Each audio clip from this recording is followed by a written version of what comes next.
Wife's secret texts unveiled a deeper betrayal than just infidelity. It destroyed our marriage and my trust in everyone. I am Ashley, 32, and I was married to Jonathan, 35, for 5 years. We had been together for 7 years total. For the first few years, things were amazing. Like movie romance amazing. We met in college, bonded over terrible pizza and even worse movie nights, and just clicked. Everyone said we were the perfect couple. Maybe we were for a while. Then life happened. Jonathan got a fantastic job offer, but it was in another state. We talked about it for weeks and decided it was too good to pass up. I was working remotely already, so it seemed like a minor hurdle. We'd do long distance for a bit, he'd get settled, and then I would join him. That was the plan. Well, plans change, right? Jonathan moved, got settled, and things shifted. Not drastically at first, but little things. He became less available for calls. Our nightly video chats turned into weekly phone calls. He said work was crazy busy, and I believed him. I mean, he was starting a new role in a new city, stressful for sure. But then came the late-night texts, and the hushed phone calls he'd take outside, even when it was freezing. My gut started screaming at me. I tried to ignore it, I really did. I wanted to believe him, to trust him. We had built a life together, a future. Surely this was just stress or a new work friend or something innocent. Right? Wrong. So wrong. One night, I was at his place for a weekend visit. He left his phone on the kitchen counter while he went to shower. It buzzed with a notification. Just a name popped up on the screen, Rebecca, and a little heart emoji. My stomach dropped. Rebecca? Who was Rebecca? I knew all his work colleagues, or so I thought. This name was new. Curiosity, or maybe it was dread, got the better of me. I picked up his phone. I know, snooping is bad, but my gut was screaming. I unlocked it. He uses the same passcode as his luggage, which, honestly, is not very secure, Jonathan. I went straight to his messages, and there it was. A whole conversation with Rebecca, and it wasn't just friendly banter. It was flirty. It was intimate. It was more, way more. They were talking about dates, about spending time together, about things that couples do. Except Jonathan was supposed to be doing those things with me. My heart hammered in my chest. I scrolled further back. Weeks of messages. Weeks of lies. He had been seeing her for months, probably since shortly after he moved. I felt sick, betrayed, stupid. How could I have been so blind? All the late nights at work, the missed calls, the distance, it all made sense now. It wasn't work, it was Rebecca. I put his phone back exactly where I found it, my hands shaking. I went into the living room and sat on the couch, trying to process what I had just read. Jonathan came out of the shower, toweling his hair. He smiled when he saw me, completely oblivious. "Hey, everything okay?" he asked, coming over to give me a kiss. I flinched away. He frowned. "What's wrong?" I just stared at him. I couldn't even speak at first. The words were stuck in my throat. Finally, I managed to croak out, "Who is Rebecca?" His face went white, like ghost white. He stammered, "Rebecca? I don't know any Rebecca." "Oh, for real?" I said, my voice dripping with sarcasm. "Because her name is all over your phone, Jonathan." With a lot of heart emojis, and messages about dates. And well, you know what the messages say. I read them. He sat down heavily on the chair opposite me, still looking like he'd seen a ghost. He didn't deny it. He couldn't. The evidence was right there on his phone. "It's complicated," he mumbled finally. "Complicated. Infidelity is complicated," I said, raising my voice. "No, Jonathan, it's not complicated. It's cheating. You cheated on me." He sighed, running a hand through his wet hair. "Look, Ashley, it just happened. It didn't mean anything. Didn't mean anything. You've been seeing her for months. You've been lying to me for months. How can you say it didn't mean anything?" He stood up and started pacing. "Okay, fine, it meant something, but it's not what you think. It's not like I love her or anything." "Oh, so that makes it better. You just like her enough to betray our marriage, to lie to my face, to sneak around behind my back." He stopped pacing and looked at me, his eyes pleading. "Ashley, please, just let me explain. Explain what, Jonathan? Explain how you justified this in your head. Explain how you thought this was okay." He sat down again, defeated. It started when I moved here. I was lonely, work was stressful, you weren't here. And Rebecca, she was just there, she was friendly. We started talking. One thing led to another. Oh, one thing led to another, classic. So you were lonely and decided to cheat. That's your excuse. It's not an excuse, it's an explanation, he said defensively. And it's not just that. Rebecca, she understands me. She gets what I'm going through. Oh, I don't understand you anymore, Jonathan, that's for sure. I thought I knew you. I thought we were building a life together, but apparently I was wrong. He looked at me, his eyes filled with a mixture of guilt and something else. Something I couldn't quite place. Ashley, I'm sorry, I messed up. I know I hurt you. But please, can we try to work through this? I don't want to lose you. Work through this. After months of lies and betrayal. After you telling me you love me while you were probably texting her good night. How can we work through this, Jonathan? The trust is gone, completely gone. He reached for my hand, but I pulled it away. Don't touch me.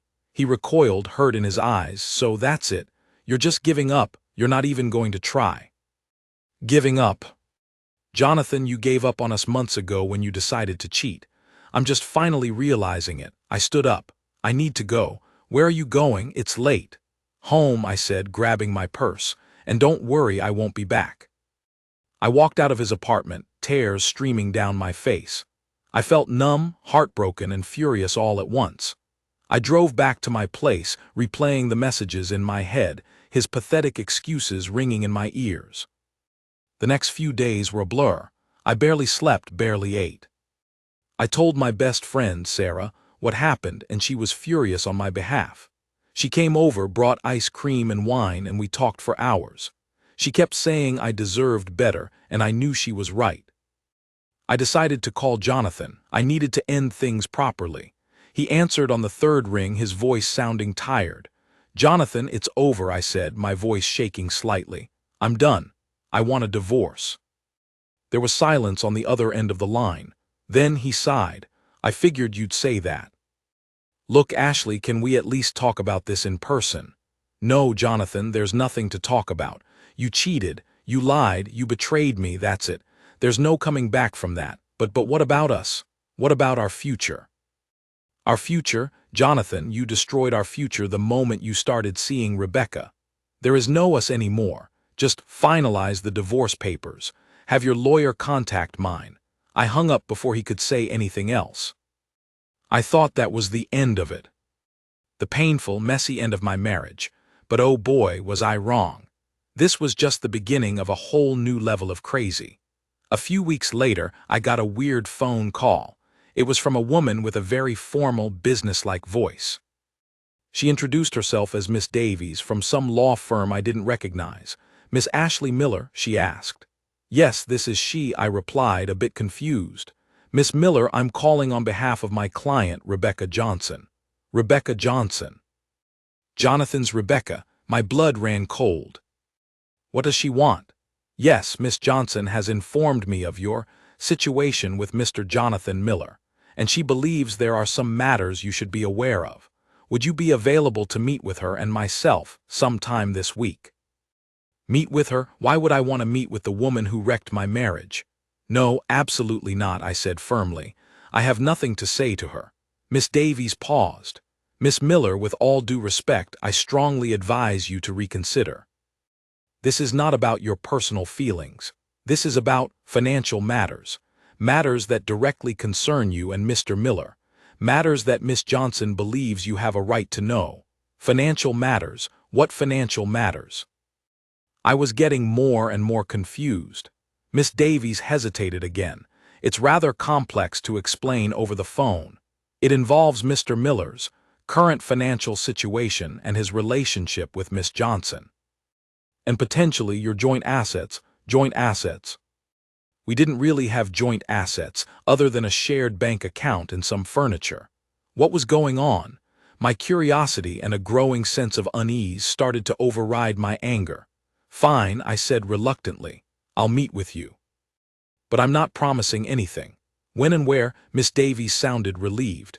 How about tomorrow afternoon at my office? I'll email you the address. Okay, fine, I repeated and hung up. I immediately called Sarah again. and told her about the bizarre phone call. She was just as confused as I was, but also intrigued. Maybe this Rebecca wasn't just some random affair partner. Maybe there was more to this story than I realized. The next day, I went to the law office. It was in a fancy downtown building, all glass and steel. I felt out of place in my jeans and t-shirt. Miss Davies greeted me in the lobby, all smiles and professional charm. She led me to a conference room where Rebecca was already waiting. I was surprised when I saw her.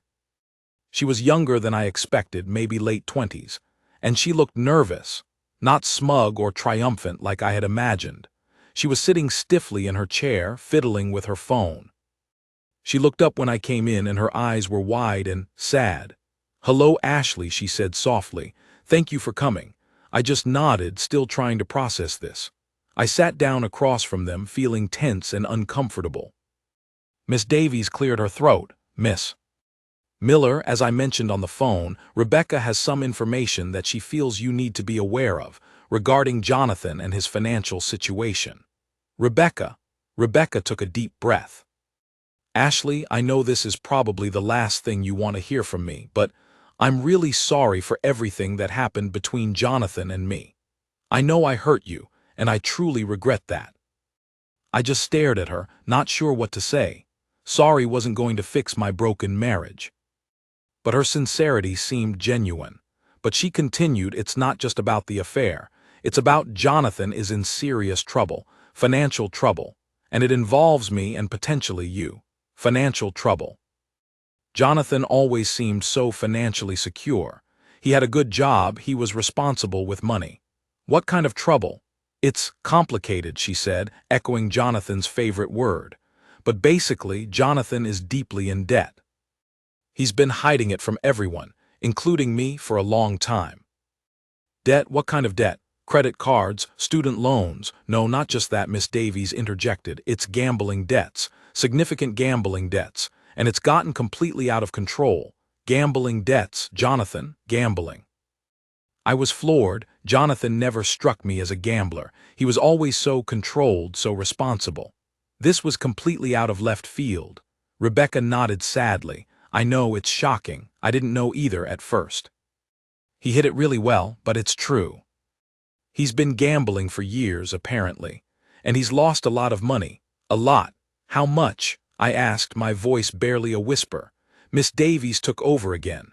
"We're talking hundreds of thousands of dollars, Miss Miller, possibly more.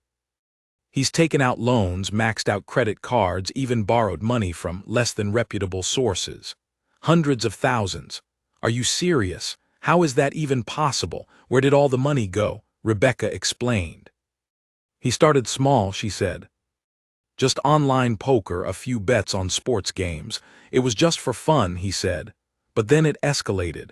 He started going to casinos. He got addicted, and the losses just kept piling up. He was chasing losses, trying to win back what he lost. It's a classic gambling addiction story. And you knew about this?" I asked Rebecca, my anger starting to resurface. "You knew he was in debt and you were still involved with him?" Rebecca shook her head. "No, I didn't know, not at first. He hid it from me too.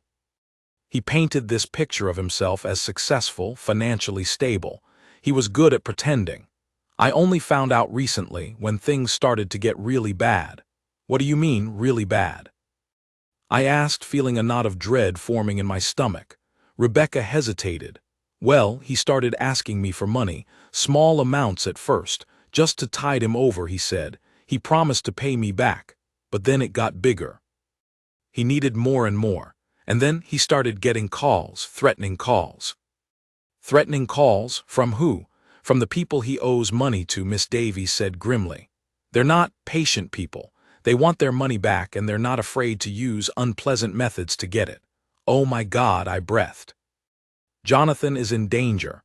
"Possibly, yes," Miss Davies said, "and that's not all.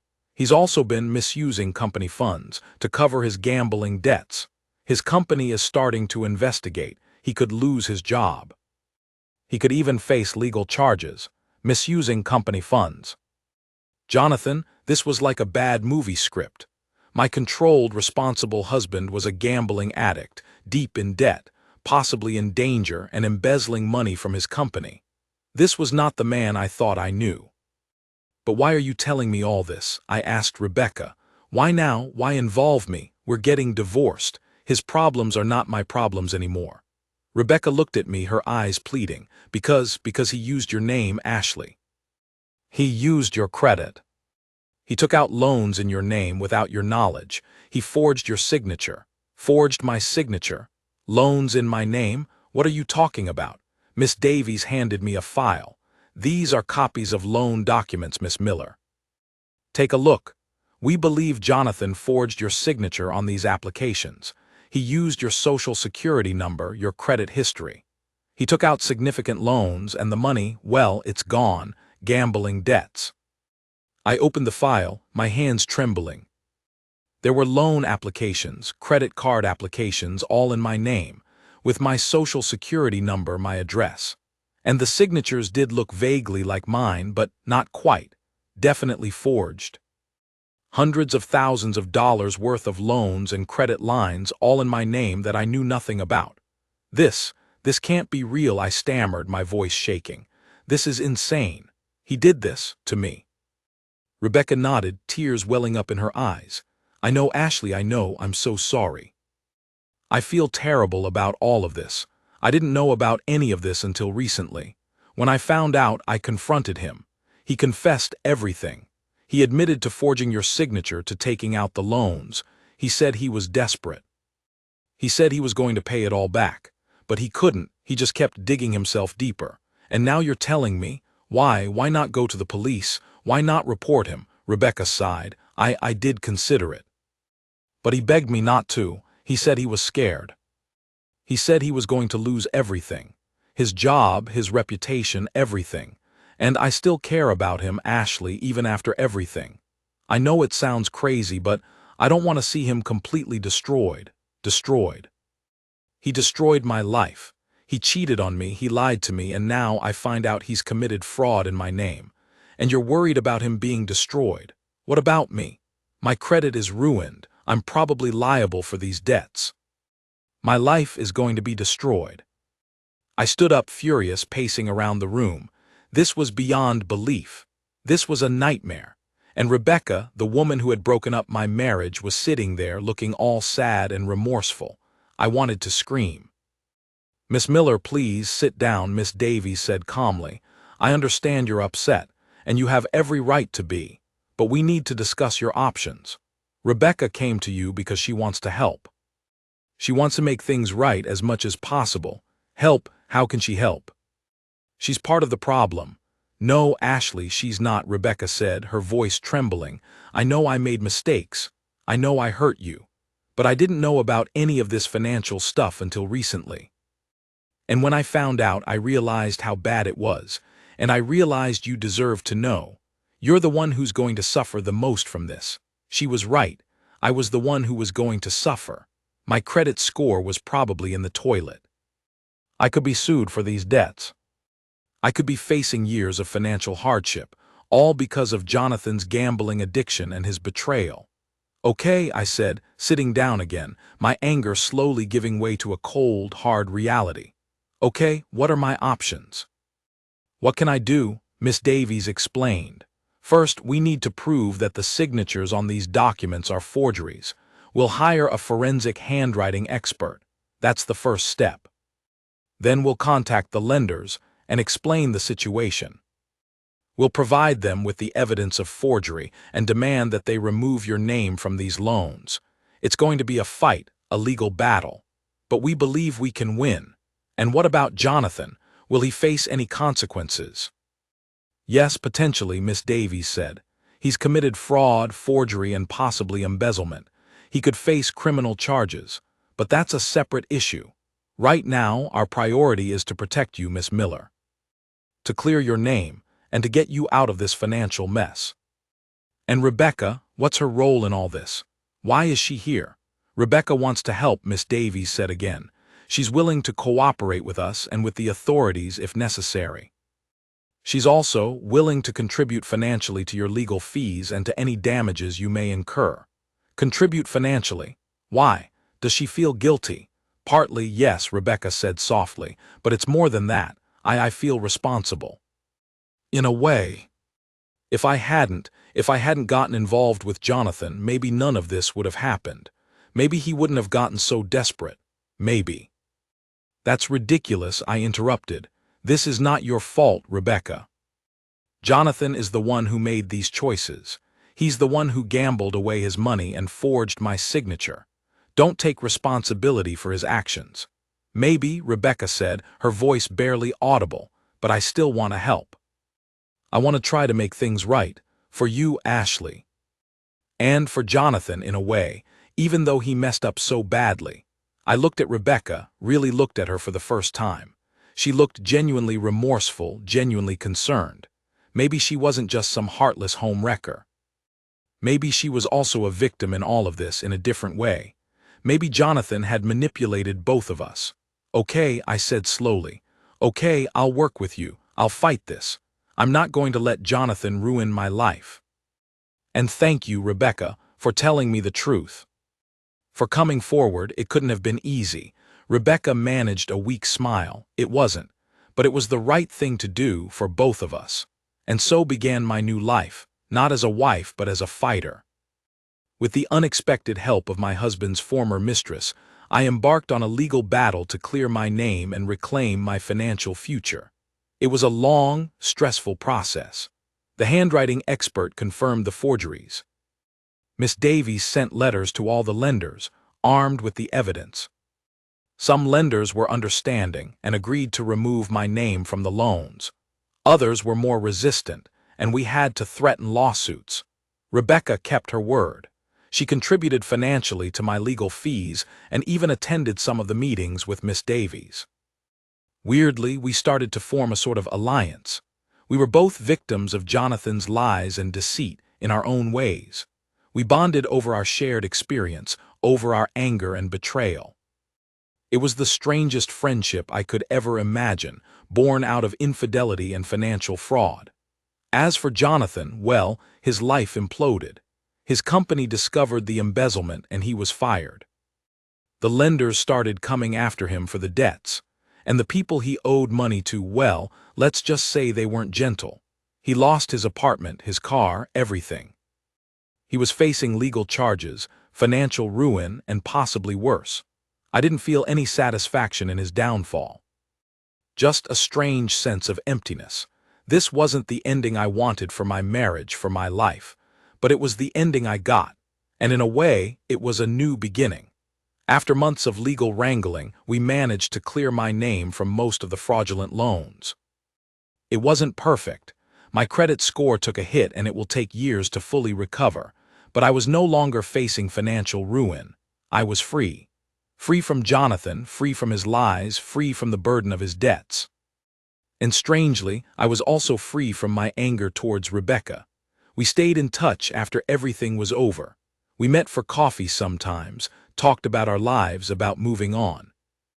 She was starting to rebuild her life too, after her disastrous relationship with Jonathan. We had both learned a harsh lesson about trusting the wrong people. Life is weird, isn't it? My marriage ended in the most dramatic, painful way possible. But out of the ashes of betrayal and financial ruin, I found a strange sort of strength and an even stranger friendship. I learned that sometimes, the worst betrayals can lead to unexpected paths, to new beginnings, and to finding allies in the most unlikely places. So Reddit, what would you do if you found out your spouse had not only cheated, but also committed financial fraud in your name? Am I wrong for finding some kind of peace and even friendship with the woman who was involved in the affair? It's a messed up situation, I know, but somehow I think I'm going to be okay. Thank you for watching. If you haven't subscribed yet, please do so and hit the notification bell to stay updated on more shocking real-life stories happening around you.